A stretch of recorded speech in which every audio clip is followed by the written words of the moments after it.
Good morning, everyone. My name is Mary Mason, and I am a member of the Board of Trustees here at East Shore Unitarian Universalist Church in Kirtland, Ohio. Thank you all for joining us here today beneath the beacon and on Facebook Live. Whether you are a member or a friend of our congregation, whether you join us every Sunday or only occasionally, whether we've known you for decades or you've just met us for the first time today, whether you are with us under the beacon or you join us from your own sacred space, you are welcome here. Acknowledging your skin color, ancestry, and expressions of gender, your net worth, your political opinions, and the people you love, and the long and winding journey that brought you here this morning, you are welcome. May this be a time of reflection and renewal, a time to live into our mission to love, revere, discover, and connect. Please rise as you are willing and able and join in singing our opening hymn, which I didn't bring the number up. Number 145. Number 145, please.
Good morning. Each week, we gather here under our beacon and are in our own homes in search of many things on our individual journeys, but also to create community. No matter how messy the world gets, we show up over and over in a million different ways to keep creating the community that we value. Some may find meaning in support or connection, a feeling of acceptance among like-minded folks. We may find a wellspring of inspiration or a chance to learn and explore new things. Perhaps we seek opportunities to find ourselves in service to others. We all show up to love, revere, discover, and connect. But like works of art, poetry, and songs, we all find different meanings within the same community. Our theme in service today offers tribute to that idea, that though we may hear the same words to a poem, we each find a different meaning, and that we as a community can celebrate that. And so today we offer the Great East Shore Community Poetry Slam.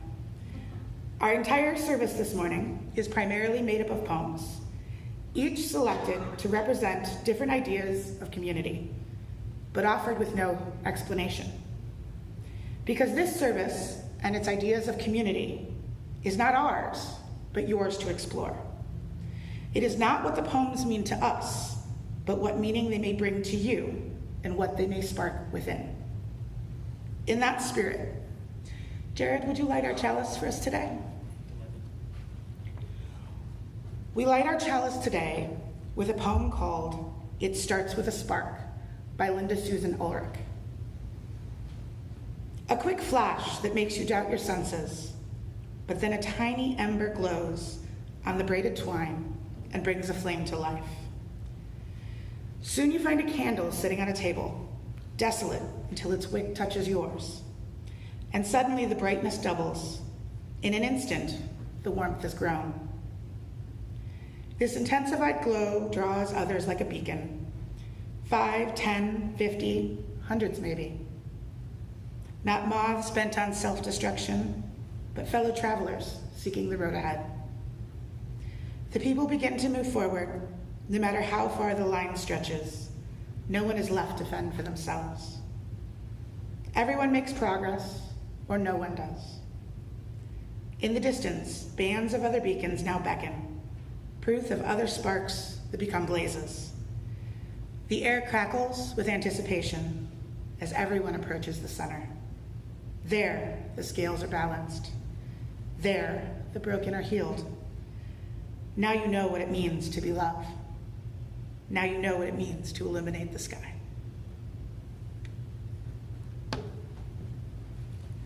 One of the many ways we choose to come together and be in community is each Sunday we pause to center and recognize our joys and concerns, to honor the moments that each of us may be carrying and acknowledge their weight by holding them up in spirit together. We hold up both those that we may be carrying in silence and those which we have chosen to share aloud with one another by writing in this book, which sits on a pedestal in the narthex.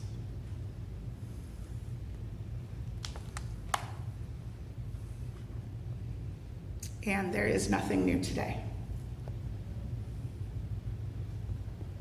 If you took a stone from the narthex or have brought one with you, hold your stone in your hands.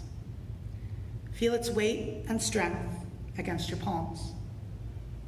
We will have a moment of silence where we hold those joys and sorrows, remembrances of loved ones, celebrations and struggles, both those that we carry in community and those in our hearts. When the singing bowl sounds, please join in placing your stone in the bowl on the altar if you so choose.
In this moment, I offer a prayer by Susan McGinn.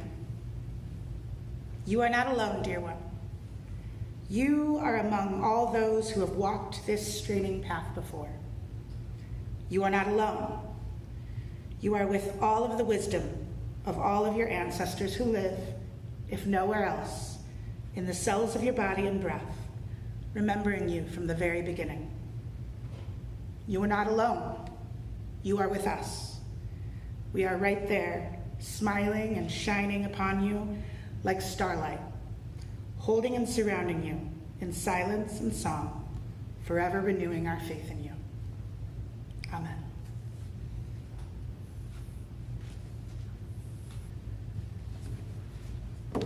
This poem is titled The Human Family by Maya Angelou. I note the obvious differences in the human family. Some of us are serious, some thrive on comedy. Some declare their lives are lived as true profundity, and others claim they really live the real reality. The variety of our skin tones can confuse, bemuse, delight. Brown and pink and beige and purple, tan and blue and white. I've sailed upon the 7 seas and stopped in every land.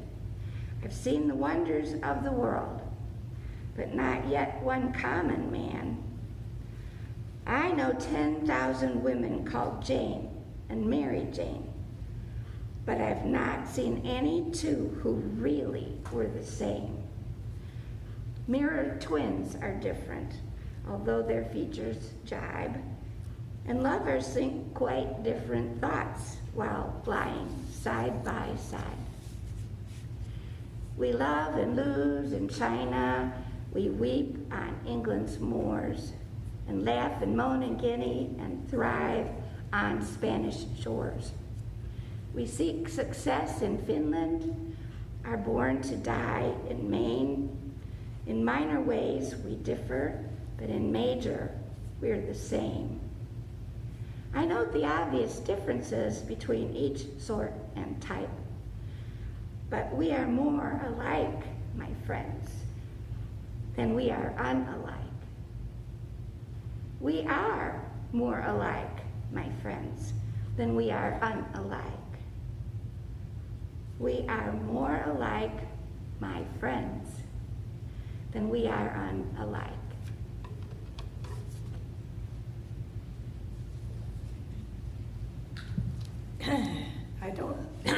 I'm not sure I know from where or where this poem comes, but I know I kept it, so it spoke to me. And it's called World of the Future. Stripped of a sense of well-being, we drowned our water from small disposable bottles, casting the plastic to street side. We poured high-potency energy, tonic, and coke down our throats because this time in history had sapped us thoroughly, and we are desperate. Straws, plastic caps, crossed cans. Well, in a 3-block walk, I could fill a sack. As if we could replenish spirits quickly, pitching containers without remorse. Who did we imagine would pick them up?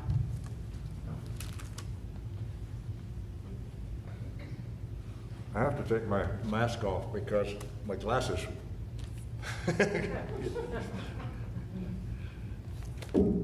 Okay, there we go. The Humanist magazine ran a haiku contest in honor of National Poetry Month, which was in June. The haiku is a simple form of poetry in 3 lines, with 5 syllables on line 1, 7 on line 2, and 5 on line 3. The magazine had 180 entries, and the ones I'm going to read this morning are the 8 favorites. And of course, they all have a humanist theme. Bear your scars with pride, not because you suffer them, because you survive. My faith in people is tested daily, and still I reach for your hand. We are all we have. We must rely on kindness from others on earth. How human to want neat lessons in humanness. Muddle on, my love. Stars in the black sky don't care that we are loving. We do, you and I. By the mountain spring, we talk about the same things, just in other words. Your eyes are different than mine. Will you please tell me of the world they see? Searching for my path, I could not find what would be carved on by my own steps.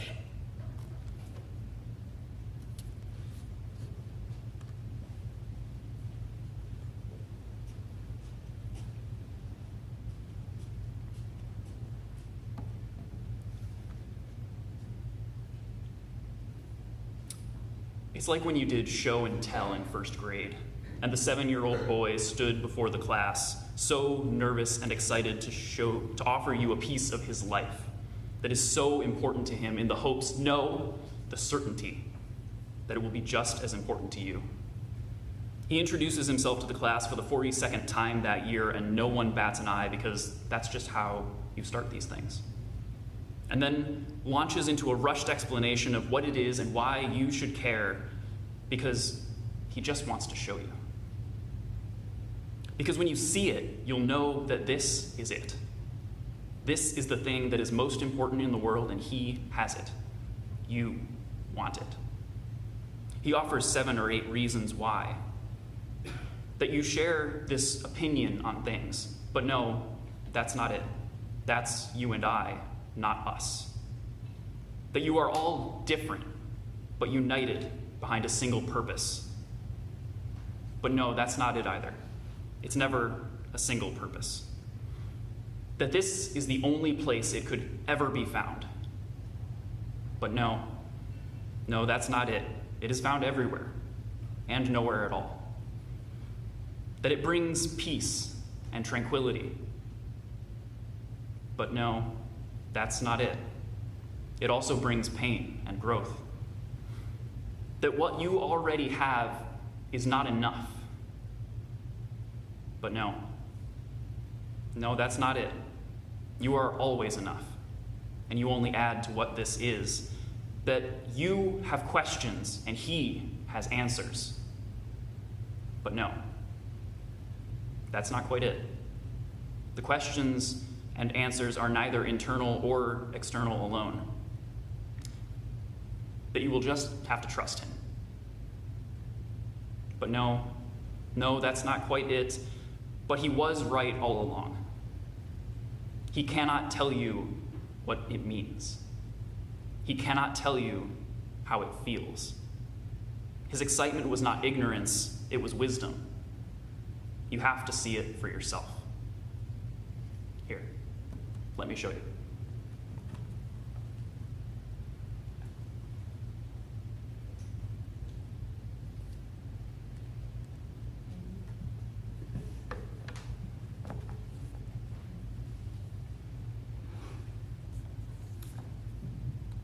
When I heard that the theme was community,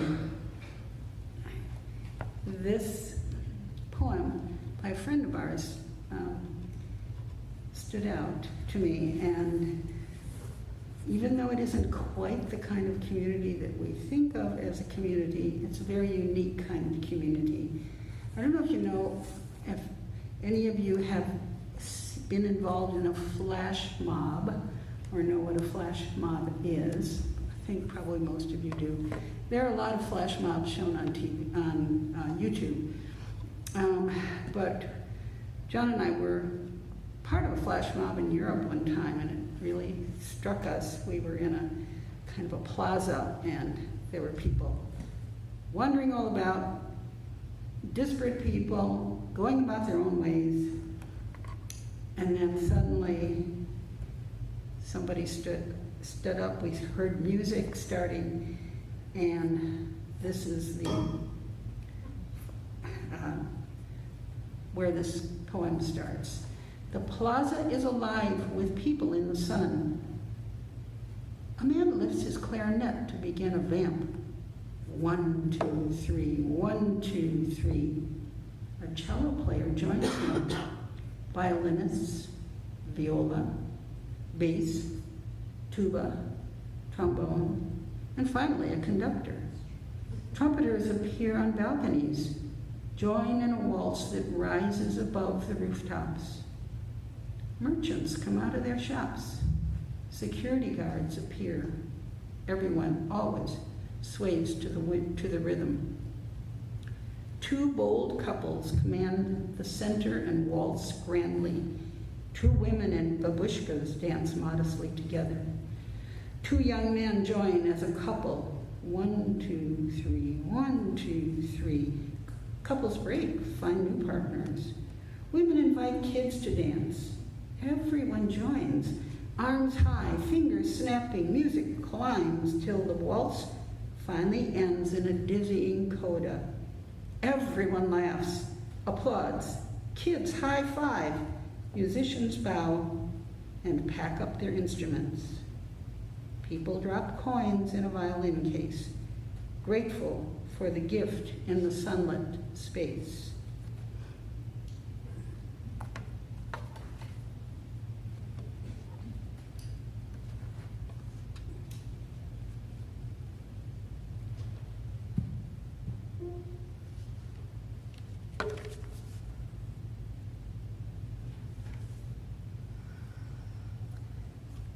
Now I Love You, Now I Witness, by Teresa I. Soto. I know sometimes you get cranky, and sometimes your tea gets cold before you can drink it. Sometimes the news is too much. The resistance seems too little. That's real. But we are here, imperfect, and together and reaching. You can hold my hand if you want. I washed it with soap. It's okay. In this kind of time, now is better than later. Now I love you. Now I am sorry it hurts. Now I witness your struggle and mine. Sometimes one answer is to be a yes in the face of every no. I am a yes for you. Now and again, later if you need me.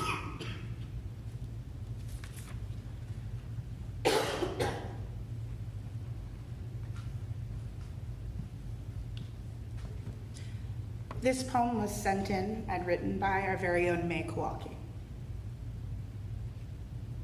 It's called Passover Seder at UU Church with Littles. Overcoming stage fright to read familiar words into a microphone, voice miraculously loud and clear, even with a toddler on my back. Sufficient, enough, Dayenu. Joining and singing the rousing words of Go Down Moses, Dayenu, Vine and Fig Tree, while chasing a defiant toddler. Sufficient, enough, Dayenu. The kindness and tolerance of my community, who helped 6-year-old read the questions and find the hidden afikum and matzah. Sufficient, enough, Dayenu. Quick bites and sips of meaningful flavors, matzo balls, grape juice, gefilte fish. Among attention paid to divergent needs of offspring. Sufficient, enough, Dayenu. Bitter and sweet freedom and bondage, woven together into an evening carrying traditions forward a year, a generation. Sufficient, enough, Dayenu.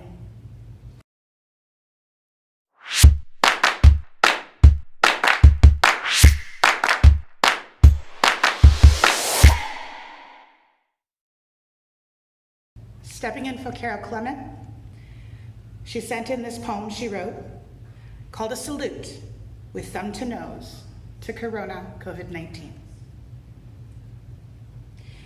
You'll be slinking down the turnpike when you come, or slithering off from Jersey when you come, or crawling out of Philly, or creeping away from Salem, or worming down from Portland when you come. You're saying you're already here and we're condemned. You're saying this is where our lives will end. This is where last words must be penned. And I'm saying to you, because I'm your best unfriend, get out of town on the next bus. You'll never get anywhere near to us, because we're living at a warm and safe social distance at Hawthorne's Parker Place, AKA your Waterloo. So there's nothing you can do to us, you bag full of bullying flu. Dedicated with love to my fellow residents and the loving, proactive, protective Hawthorne and Parker Place staffs.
This is a long poem, so I'm not reading the entire thing. I'll read up to the two most, what I think are pertinent lines. The Death of the Hired Man by Robert Frost. Mary sat musing on the lamp flame at the table, waiting for Warren. When she heard his step, she ran on tiptoe down the darkened passage to meet him in the doorway with the news and put him on his guard. Silas is back. She pushed him outward with her through the door and shut it after her. Be kind, she said. She took the market things from Warren's arms and set them on the porch, then drew him down to sit beside her on the wooden steps. When was I ever anything but kind to him? But I'll not have the fellow back, he said. I told him so last hang, didn't I? If he left then, I said, that ended it. What good is he? Who else will harbor him at his age for the little he can do? What help he is, there's no depending on. Off he goes, always when I need him most. He thinks he ought to earn a little pay, enough to at least to buy tobacco with, so he won't have to beg and be beholden. All right, I say, I can't afford to pay any fixed wages, though I wish I could. Someone else can. Someone else can. Well, then someone else will have to. I shouldn't mind his bettering himself if that's what it was. You can be certain when he begins like that, there's someone at him trying to coax him off with pocket money. In haying time, when any help is scarce. In winter, he comes back to us. I'm done. Shh, not so loud. He'll hear you, Mary said. I want him to. He'll have to sooner or late. He's worn out. He's asleep beside the stove. When I came up from Rose, I found him here, huddled against the barn door, fast asleep, a miserable sight and frightening too. You needn't smile. I didn't recognize him. I wasn't looking for him, and he's changed. Wait till you see. Where did you say he'd been? He didn't say. I dragged him to the house and gave him tea and tried to make him smoke. I tried to make him talk about his travels. Nothing would do. He kept just nodding off. What did he say? Did he say anything? But little. Anything? Mary, confess. He said he'd come to ditch the meadow for me. Warren, but did he? I want to know. Of course he did. What would you have him say? Surely you wouldn't grudge the poor old man some humble way to save his self-respect. He added, if you really care to know, he meant to clear the upper pasture too. That sounds like something you've heard before? Warren, I wish you could have heard the way he jumbled everything. I stopped to look 2 or 3 times. He made me feel so queer to see if he was talking in his sleep. He ran on Harold Wilson, you remember, the boy you had in haying 4 years since. He's finished school and teaching in his college. Silas declares, you'll have to get him back. He says they too will make a team for work. Between them, they will lay this farm as smooth. The way he mixed that in with other things, he thinks young Wilson a likely lad, though daft on education. You know how they fought all through July under the blazing sun. Silas up on the cart to build the load, Harold along beside to pitch it on. Yes, I took care to keep well out of earshot. Well, those days troubled Silas like a dream. You wouldn't think they would. How some things linger. Harold's young college boy's assurance piqued him. After so many years, he still keeps finding good arguments he sees he might have used. I sympathize. I know just how he feels to think of the right thing to say too late. Harold's associated in his mind with Latin. He asked me what I thought of Harold saying he studied Latin like the violin because he liked it. That an argument. He said he couldn't make the boy believe he could find water with a hazel prong, which showed how much good school had ever done him. He wanted to go over that. But most of all, he thinks if he could have another chance to teach him how to build a load of hay. I know that's Silas's one accomplishment. He bundles every forkful in its place and tags and numbers it for future reference so he can find and easily dislodge it. In the unloading, Silas does that well. He takes it out in bunches like big birds' nests. You never see him standing on the hay he's trying to lift, straining to lift himself. He thinks if he could teach him that, he'd be some good, perhaps, to teach to someone in the world. He hates to see a boy the full of books. Poor Silas, so concerned for other folk, and nothing to look backward to with pride, and nothing to look forward to with hope. So now, and never any different. Part of a moon was falling down the west, dragging the whole sky with it to the hills. Its light poured softly in her lap. She saw and spread her apron to it.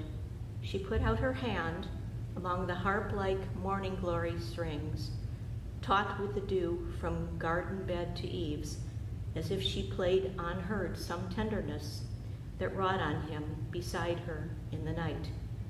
Warren, she said, he has come home to die. You needn't be afraid he'll leave you this time.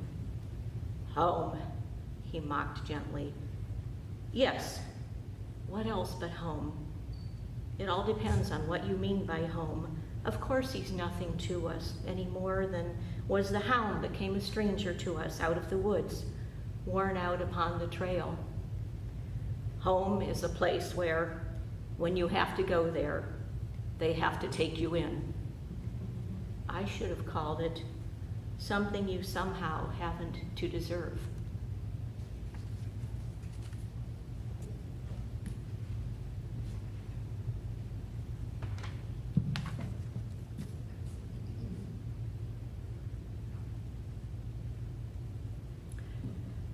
This is by African-American poet Michael J. Burt. We are family, although we do not resemble, although I am black and you are white, although you are rich and I am poor, we are family. Even though I am Democrat and you are Republican, even though your ancestors are from Iraq and mine are from Africa, even though you teach the class I'm enrolled in, we are family. Although I'm a poet and you are a singer, although you are old and I am young, although I'm a gentleman and you a lady, we are family. Even though you praise Allah and I praise Jesus Christ, even though I love football and you play soccer, even though you are a Sagittarius and I'm a Cancer, we are family. Although I prefer rhythm and blues and you love bluegrass, even though you have a car and I have a bus to ride, although I have love and you are alone, even though you dress one way and I dress the other, although my family loves me and yours does not know you, we are family. You and I are family. Me and you are family. No matter what the difference is, family we are forever. Because we are here, and here is Earth, and Earth is our home. So here we will live. We are family.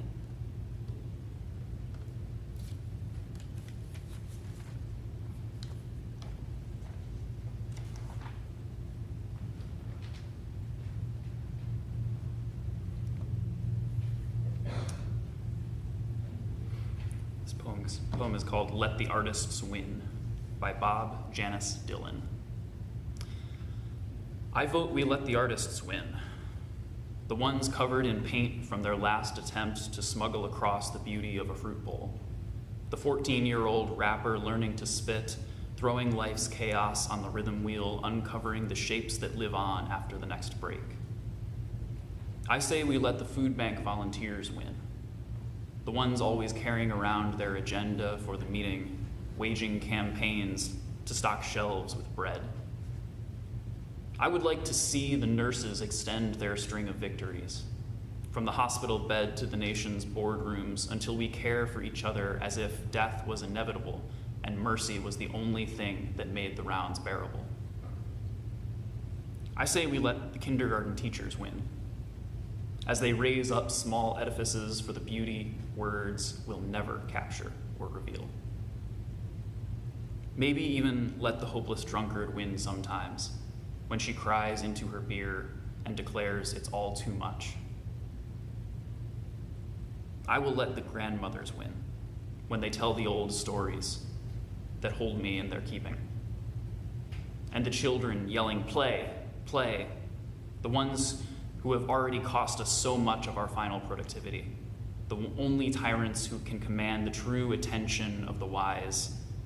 I want them to win too, again and again, without pity. And then, when the men with guns come, we can say, I'm sorry, but whether you win or lose, it's really never been my game, sir. I have lost and lost again 1,000 wars of the heart, and those to whom I have waved the white flag, those to whom I have surrendered, the whole wholly of my life, will never, never let me go.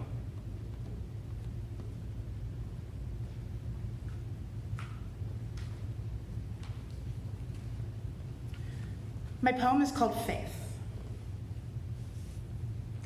My faith is heavy tendrils of incense, carefully placed steps, and high ritual, tapered, perfect candles on a silent altar, hymns and chants, sung in holy repetition. Goddess bless and search for the divine, a faith reverent, liturgically chosen, and theologically provoking. But most of all, my faith is forgotten grace and sanctuary, fireflies and bubbles, red buttons and paper bags, laughter and grief, tears and hands held round fires, meals shared, feeding strangers, while children play with stardust in their hair. My faith is protest chants and women wailing, shaking in their loss, groceries and gifts and paint on doorsteps. Midnight Zooms with no idea what to say but curse words, listening anyways.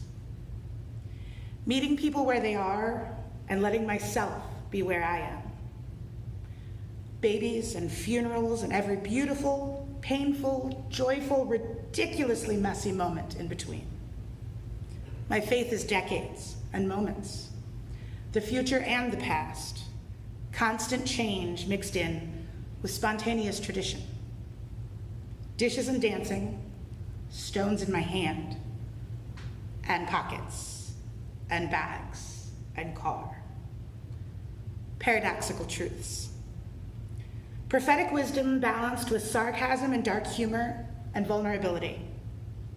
My faith is hope and frustration. Committee meetings and heathen banshee glee in parking lots. Hide and seek and wagon rides. Queer defiance and welcoming spaces. My faith is imperfect disaster and miracles wrapped together. My faith is community.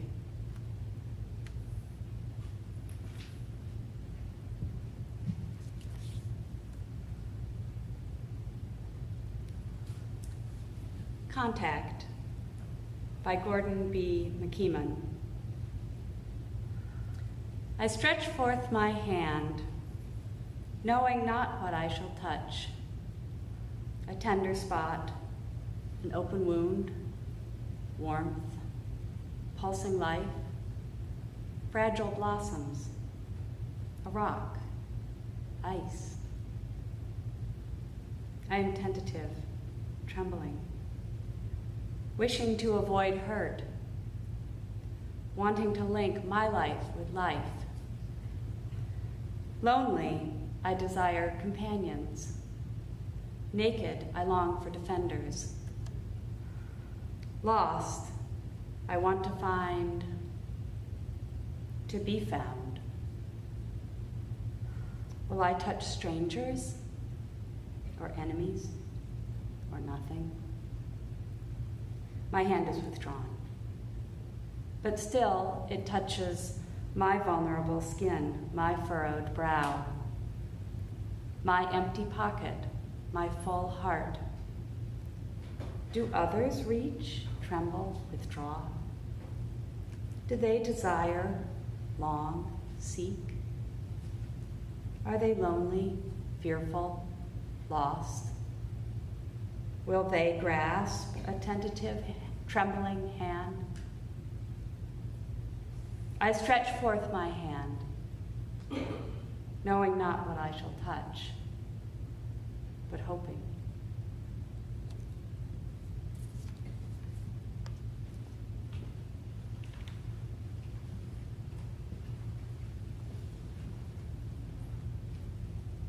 The people gathered all around, when from his face he loosed a glorious sound. He said, "Thank you for keeping up with trimming the hedges and sending in your monthly pledges." Now, I know not all have the stomach to ask it, but when we pass around the basket, I hope it is not a difficult labor to share the extra cash with your neighbor. Unless, of course, you are a visitor here, then your presence alone gives us great cheer. Please let the basket pass you by, and not just because I'm a nice guy, but because you came here to find a community.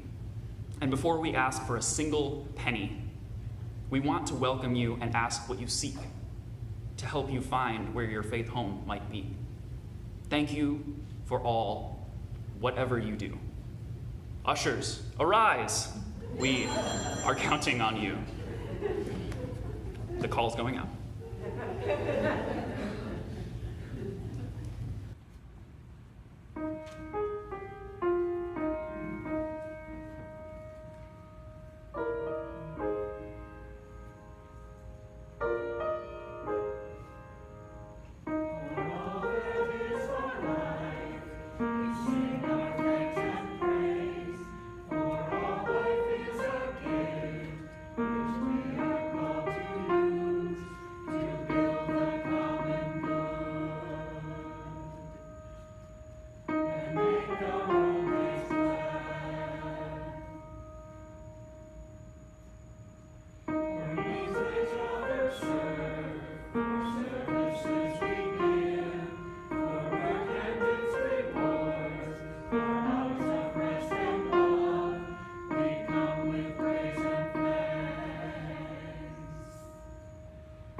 On behalf of the Board of Trustees, I would like to thank you for your offering today.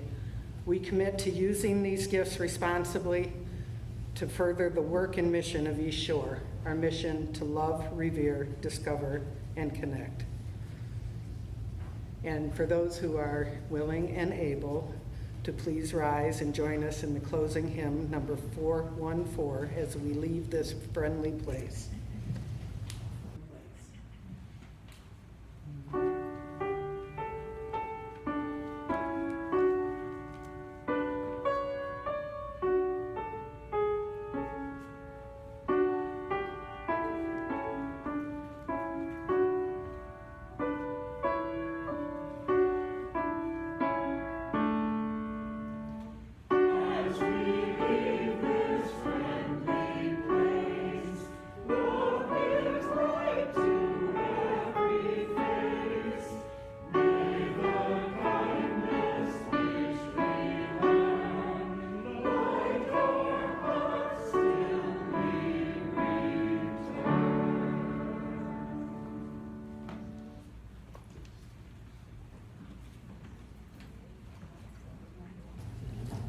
As we end our service, we offer one last poem as benediction.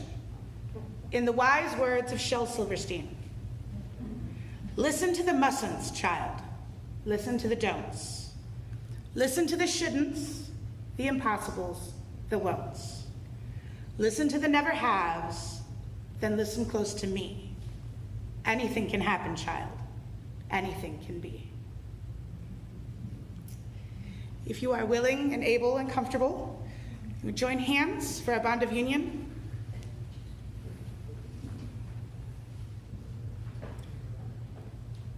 We join hands in Unitarian Universalist fellowship, pledging ourselves to an individual religious freedom which transcends all creeds, not to think alike, but to journey together. Bye, Internet friends.